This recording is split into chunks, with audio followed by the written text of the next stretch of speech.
With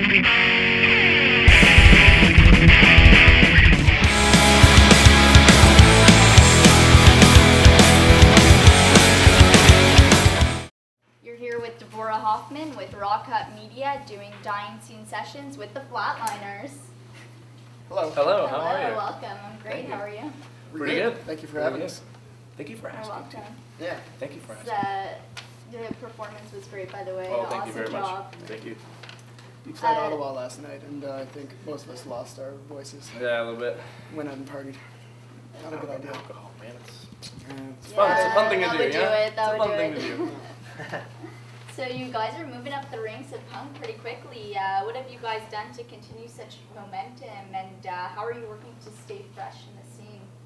We try not to take it too seriously. We just Pretty try much. to have fun with it. Yeah. Pretty much write songs that we would like to hear ourselves from other bands, and you know, just make it fresh in that way. Always kind of keep the ball rolling and try to do new stuff that's original and fun to play. Right on. And how do you maintain relationships with such a heavy touring schedule? It's pretty rough. Yeah, it can get really you know, difficult sometimes. It's pretty difficult, but a lot of people believe in us and know that we're doing what we love to do. So. Yeah. What is the biggest physical and mental strain that you guys have had so far? Physical strain, just being on tour as much as we usually are on tour. Obviously, like lugging all the gear and everything around all the time gets pretty strenuous. Venues that are on the playing the Underworld in Montreal it's the top floor.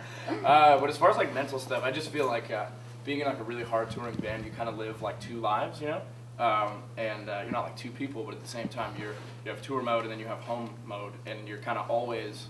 I kind of find myself like always in a transitional state, you know what I mean? So I'm like, I'm home and I'm obviously home and not on tour, but I'm getting accustomed to being back at home, and likewise when we go on tour for the first time in a while. And it's strange, yeah, it's strange because it's so different, you know. Very like different atmospheres, but it's funny when we all go home, we like want to go out with our friends, and then we just think, like, wait a minute, if we go out, we go to a bar, okay, yeah, that's cool. So kind of been in a bar for the last we're like every night for like a month or whatever, months, yeah. and then we have to buy the beer. Yeah. Oh no, I'm staying in. You know, it's like it's kind of funny, like in that respect. Yeah. You get used to certain things. So with the album and merchandise really representing the first impression of a band and their music, how do you determine which artist to go with? By the way, I just want to include you guys have the best artwork I've seen. Thanks, thank you. I'm confused by that question.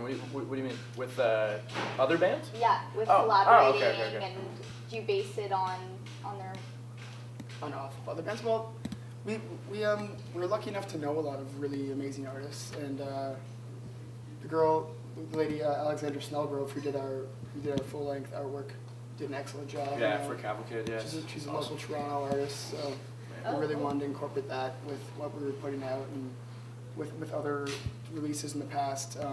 Richard Menino, Horse Bites. Yeah, he's awesome. He's a friend of ours that we always liked his artwork, so. Awesome. So you just try to find people that you like and work with them. What was it like being able to collaborate with Patty, Liam Cormier, and Nuno? It was awesome. It was a lot of fun. Yeah. It was cool. We knew, like, we had the Nuno idea, Nuno from Wilhelm Scream. We had that idea for a long time, and like the part of the song that ended up being his own, like, kind of just like perfectly lended itself to his voice, you know. So that was great. And like Wilhelm Scream have their own studio in New Bedford, Massachusetts, so it was easy to do. There were a few people actually we wanted to get on the record that didn't work out, which was a bummer. But the Dillinger 4 thing was pretty much a last minute. That was totally by chance. They played a show the night before, and in Toronto. They were staying at a hotel in the morning. They had to go fly. They had to go to the airport, and our studio's right next to the airport. They had to check out in the morning, but they didn't fly till like home till like 8 p.m. or something. So they had all day to kill. So we said he wanted to come hang out in their studio, and we were there and we were drinking, and we convinced them somehow to sing on the record. We basically traded them. Awesome. We basically traded them a ride to the airport. Yeah, we told them to drive to the airport. They were down with it. They were cool. We toured with them the previous fall and hit it off really well. And we're all huge. I mean, I have a Dillinger 4 tattoo. Like, we're all really big fans. Oh, wow. So yeah, that was awesome. But that was totally by chance. And the Cancer Rats thing kind of was as well. Like, we've known those guys for a couple years now, I guess. But they tour a lot as well. And they're almost never home. And they were luckily home while we were doing like all the group like gang vocal parts for the record. Wow, so they just happened to they be just home like and- they came in for like a night, 3 of the 4 of them, and we were doing it Again, for like the same 4 thing. We had hours to or give them something. alcohol though. Not To Liam, bribe not them. Liam, not Liam. No. Liam doesn't drink, but He the other needed- he guys, needed Mike Coca-Cola, though. Mike and Jay, and we got him some beers, and yeah, we basically just spent like 4 or 5 hours, like a big group of us, just doing gang vocals, and they were there like killing it the whole time. It was cool. They were Wow. they were down for it. It was a lot of fun. It was cool to get a lot of friends involved with that record. Yeah, it must have been Yeah. pretty easygoing. Oh yeah. There's a Cancer Bad song that shares similar song titles with Sleep Your Life Away and Sleep This Away. Is that Yeah. a coincidence? I don't know. or did that Liam actually sings on our song "Sleep Your Life Away." Oh, So I don't no know. way. I don't know. But I don't think we had a lot of the titles worked out by the time they were like when they were in the studio. That's probably just a strange coincidence. All of our titles kind of come from just funny inside stories. I Pretty think much. one time our tour manager Dorian on tour He was mad at just us got for really sleeping fed up in. because we kept on sleeping in, and he just freaked out one day and yelled that we were all sleeping our lives away. And I'm not gonna waste my life. I'm not gonna sleep my life away. So we've made fun of him ever since. Pretty So we much. decided What's to a put it. sleep in, like 10? No. Oh, you don't want to. No. You don't We want are that. professional sleepers. Yeah. It's pretty awesome. Well, we're professional partiers, so it kind of comes hand in hand, you know. It goes hand in hand. Yeah, I think that's mostly a coincidence, though. It's a funny coincidence, though. I like it. Yeah, that's funny. And what is the song, what is the meaning behind the song Eulogy? What is behind that song? Basically what happened was we graduated high school, you know, in, 2005, and we like started going on tour like right away after that, and we were away for months on end.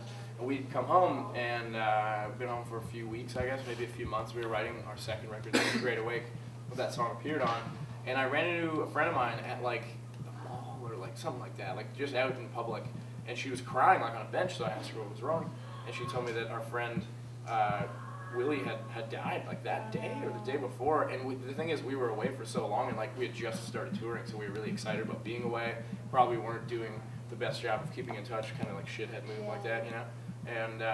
And like we didn't even know he was sick, and he had a heart condition, and Wow. he passed away. And it was just around the time we were writing all those songs. So that song was originally written for him, in like his memory and everything. And then it's kind of just snowballed since then. You know, we've all lost family members and friends and stuff. And obviously, it happens to everyone almost every day, right? Someone loses someone. So it's helped a lot of people, which is cool. It's weird when we hear stories. You know, like a lot of people have told us like heart-wrenching stories.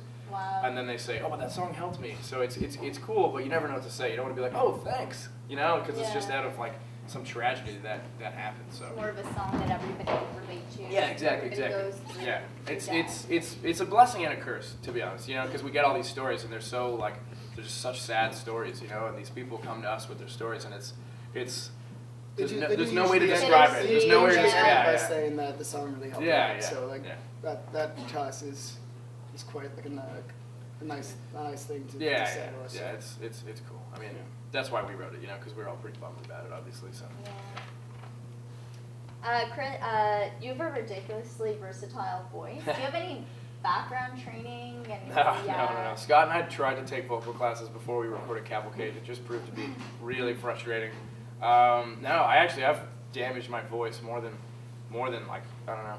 I should probably let on. Like I'm in pretty rough shape usually.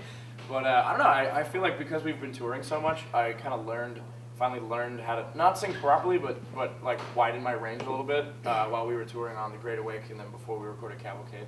I kind of learned how to sing more than just yell all the time. So, but no real, like we tried it, but it didn't work. Wow, It that's didn't work. really impressive. Thanks. That's very surprising. Thank you.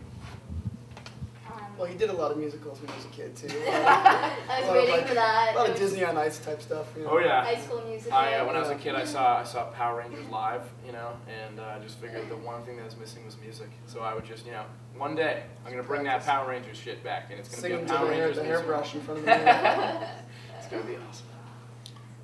The band songwriting evolves with every album. Cavalcade doesn't have the ferocity of Destroy to create, but it is musically their best work. Is it a natural progression for the band, or more a case of stepping outside their songwriting boundaries and trying new things? It's kind of both, I would say. Mhm. You know, like to be honest, it's awesome. Like we love having fans and everything, and like the kids that have been coming to our shows are awesome, and they like to sing along and stuff. But at the end of the day, we're kind of dicks because we like are gonna do whatever we want to do in a way. Like we're very honored to have fans. And everything. I don't mean to come off like unappreciative at all because we are so appreciative. But you know, what I mean, we're not gonna like write a song with someone else in mind. Really, we're just gonna do whatever we want to do. Well, when we did Destroy to Create, we were a lot younger, and we were listening to only ska punk bands. We'd listen to the Suicide Machines, Operation Ivy, Sort of Jelly Beans, and Rancid. Yeah, Those are the 4 bands we listened to. That's pretty much what you can tell from doing it. And obviously, since then, we started listening to a lot of different stuff. And we try to incorporate all the music that we like personally into our music.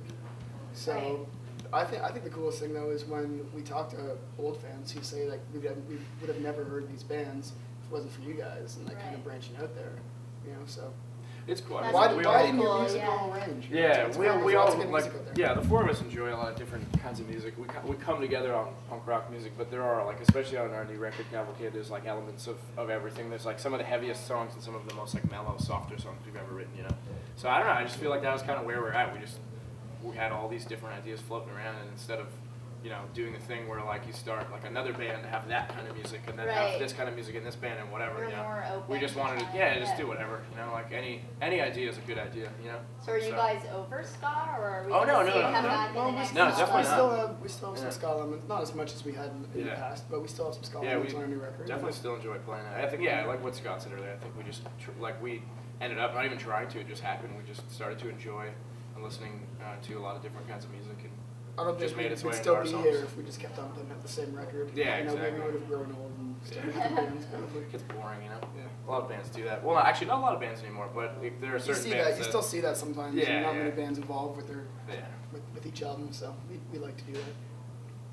That's awesome. At Dying Scene, the editors are publishing their top 10 list for 2010. What would be on your top 10? Men Singers and Fake Problem should both be on there. Yeah. Because they're The new Men Singers record New is Mockingbird too. Did that come out this year? Yeah, EP? yeah. Yeah. That's it. It's also amazing. I don't know, that new Arcade Fire record's pretty good. That's pretty both damn on the good. list. We did this the other day, didn't we? We made like a list. This band called Gambits. The Gamuts. Gambits. Gamits from Denver. They're awesome. Yeah, they put out a record this year called Parts. I think it's their first record in like 6 years. It's amazing. And like if you like any kind of old school punk rock, like The Clash, Stiff Little Fingers, if you like new bands like Dead to Me and like kind of in the middle, like what's that Australian band? Friends Around. No. Oh man, I can't remember Doesn't what. Either way, that's a great record. There's this band from Wales called The Arteries. They're friends of ours, and they put out a record this year called Dead Sea, and oh man, wicked. I like that new Waves Wicked. record a lot too. Yeah. Oh, I was thinking of The Living End. They kind of remind me of The Living End a little bit. Gamuts too. I don't know. I heard the new Tokyo Police Club record this year called Champ, and it blew me away. I love that record. I don't know if I can speak for the whole band, but I think it's incredible. It was really cool. Like they grew up like 20 minutes away from where we're from. You know, Oh, so wow. it was, Respect they're those huge guys, now. And it's wow. awesome. They're doing really well. Yeah, I don't know. I don't think that's 10, but there's a band from Austria called Astpai, Astpai. They put out a record this year that's really, really good called Heart to Grow. New Number Black Record's pretty good. Yeah, Icons is really good. There's lots of good stuff that came out this year. Yeah. It's tough. I mean, That's a good list though. I think. that's like Yeah. 8. I think you listed it. So would you like to tell our readers anything before we go? Anything you'd like to We're not very tell, insightful people. You know. We're tired and hungover, so Yeah. sorry for. Don't. Drink as much as you can, and then the next day just sleep all day, so you don't have to, you know, Sleep your life away. be weird. Yeah, sleep your life away. Nice one.